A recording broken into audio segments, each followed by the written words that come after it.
is the worst storm we've had so far this year. Not in sheer volume, but in sheer weight.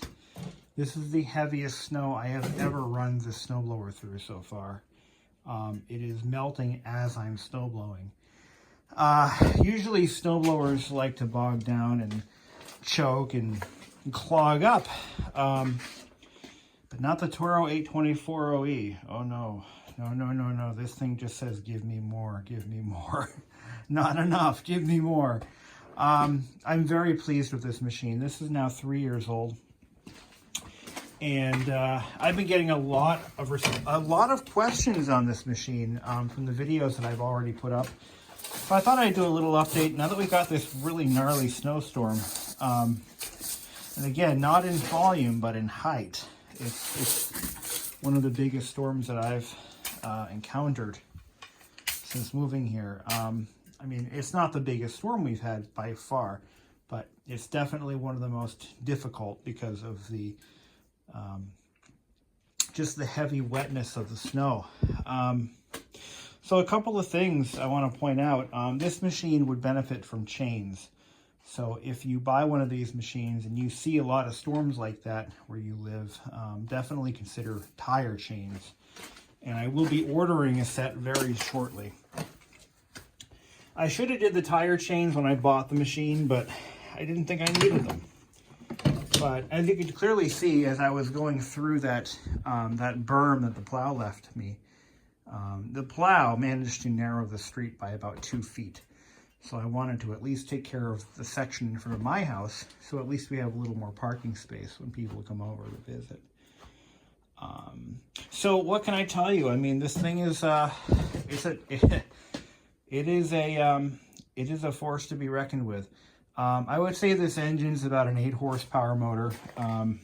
It's a 200. They're no longer selling them by horsepower. They sell them by cubic centimeters.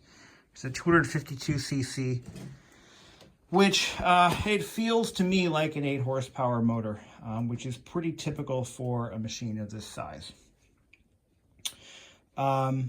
It did not clog up once. It clogged, all right, no, I lie. It did clog on me once when I was running a path in the backyard. I got stuck on a hill and it just kept slipping, but it was taking on snow. The trick to going through heavy snow is you've got to keep moving. When you're going through heavy, wet snow, you don't want that machine to stop for anything, not for anything. You just want to keep it moving. Unless you're risking engine stall or belt slippage. Now, I deliberately ran this machine hard just to show on camera that it really will take it. It can take it. There was one point where it was, I think it was getting close to stalling, so I just backed off the wheels a little bit and just let the engine catch up. Normally, you wouldn't want to run your machine that hard. That would be a very self-destructive thing to do. You wouldn't normally run it that hard. You would want it to run a little slower because you don't want that engine bogging like that for extended periods of time, especially if it's a machine you want to keep around a while. You could blow a head gasket. You could make it cause it to overheat. It's just not worth it. But again, this engine pairs well with this machine. You know, for years, I've been really against Chinese engines, but I mean, the proof is in the pudding. This engine can really take some abuse and give it right back. So the only thing that's gone wrong with this machine since I bought it in 2018 was the starter rope. I had to replace that once. I replaced it at the beginning of this season. The original one had chafed against something, and it was actually it was fraying pretty badly. But this thing's got good compression too. But anyway, I don't do anything. I don't use the slippery spray that I have here. I have a bottle of it right here. The T150. It's silicone spray. That's all it is. I don't use it, because it's just why I don't need to. It doesn't need it. The snow just slides right out of there without any trouble. The only thing I do with this machine is every year it gets a fluid film bath underneath in all the crevices. I lubricate all the controls, everything on this machine gets fluid film. I like fluid film because it goes on like a liquid, so it gets into a lot of tight places, and then it turns up into it sets up into a grease, so it just keeps things lubricated, and then you just do it again the next year. So far, this machine isn't rusting, it's not falling apart. I don't salt my driveway, so that does help. As a practice, I generally don't salt my driveway like most people do. I have a concrete driveway. You're not supposed to salt them, which is why they're not popular in New England, but mine's 70 years old, so we're just going to leave sleeping dogs lie. Salt will destroy a concrete driveway, so I don't salt it. And if you ever see one of these machines with rust everywhere, it's usually because A, it was used on a salty driveway, or B, it was left outside, and this machine never gets left outside. I put tennis balls on the drift breakers because of that one time I almost hit my girlfriend's car, and because I couldn't see the end of that bar at night, and I came dangerously close to scratching her car. This does two things. It prevents me from scratching the car, but it also makes it visible when there's low light. The only thing I wish this machine had was a light, besides tire chains. The tire chains I can fix. If it had a light, it would be a lot better, but I have since installed lighting all over the house on the exterior, so it's not such a big deal. I do still wish it had that, though. I never use the electric starter, but I used it once just to see if it worked, and it does. But it's also important, though, you don't want to let these machines sit out in the sun because this is, I believe, a powder-coated finish. And what happens to powder coat is it fades to pink, and then it gets chalky, and then it rusts. I could be wrong. This could be an enamel. I'm not really sure on that. But, oh, one other thing is when I do my tire chains, I'm going to put different skids on the front. Right now it has the original steel skids, which are reversible when they wear out. So when the bottom half of that skid wears out, and it will, you flip it around and you can use it again. But I want to get nylon skids on this machine because it doesn't slide very well on my driveway. These work well on asphalt driveways, but not concrete driveways. The concrete, it just digs in. It doesn't want to move. I get a lot of questions about people who are they're thinking between a standard machine like this or one that has power steering. I would caution against the less expensive models with power steering and anything made by MTD. They have a plastic gearbox inside of them that tends to break, and it actually costs more to buy that box than it does a whole snowblower. And they don't last very long at all. I believe they're used on Craftsman brand, Troy-Bilt, and all the lower end MTD models have these.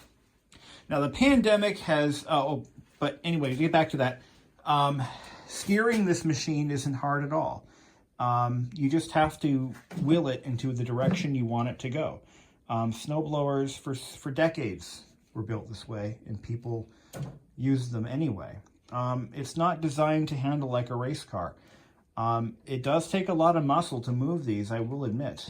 Upper body strength is a virtue. But generally, when you're on snow, moving it around isn't so bad. It's when you start to get onto pavement, dry, bare pavement, that it tends to want to go where it wants to go. The power steering model ones are nice. I've used them before. My dad had one before he bought a lawn tractor, and it was nice, but I personally don't really feel that. I feel that the trade-off, the benefit versus risk balance is a little bit not in my favor. That's why I didn't buy one. I bought this because I know it's going to hold up. Snowblowers are one of those machines where you seldomly use them, but when you need them, you fucking need them. It has to work. It just has to work. And years of doing snowblower repairs in the neighborhood where I grew up in, plus maintaining my own machine, I've learned that simplicity is often the best way to go with a snowblower. My lawnmower's got all the fancy features and everything, but I don't want my snowblower to have that stuff because those are things that break. Power steering is a whole world of complexity that I just personally don't feel is worth it. I mean, some of you might feel otherwise, but I just know that the very simple solid axle drivetrain has been a tried and true and proven mechanism in a variety of forms from many manufacturers, and it's kind of hard to screw that up. But power steering, yeah, it's just one more thing to break, many more things to break. Not having a light isn't the end of the world, but again, that's one less thing I have to worry about breaking. So again, this is a machine that's meant to work hard and take it when you need it. Nothing more than that. This isn't something I run every week or I go outside on a weekly basis and I clean it. No. This thing gets run maybe 2 or 3 times a month, tops. Not even, no. I use it, I think this is the second time I've used it this year. It is now, we're now in the middle of January and I've used it like once or twice. So yeah, in about 2 months, I've used it 2 or 3 times. So I don't need to pay for all that fancy nonsense. Just no need for it. It's like buying a 4x4 because you might have, you know, an inch of snow every year. You know, it's just not worth it. Unfortunately, the pandemic has created a shortage of materials, and getting a snowblower, also inflation has risen to the point where this machine that I paid $850 for this machine in 2018 is now selling for about $1150 as last I checked. That's if you can find one. So this video, for those of you watching it now, you know, this machine might be something that's a little bit above what you were looking to spend. So again, another purpose of this video is just to show once again that the 824 is a beast. It is a good machine, and if you're paying $1,200 for it, have no fear, it's not going to let you down. It did go up in price by a lot, and I'm sorry that happened, and I'm sorry that you're buying it now. That's a shame. But I got mine at the right time, and I paid $850. So anyway, I got to get going. You guys take it easy, stay warm, and we're all in this together.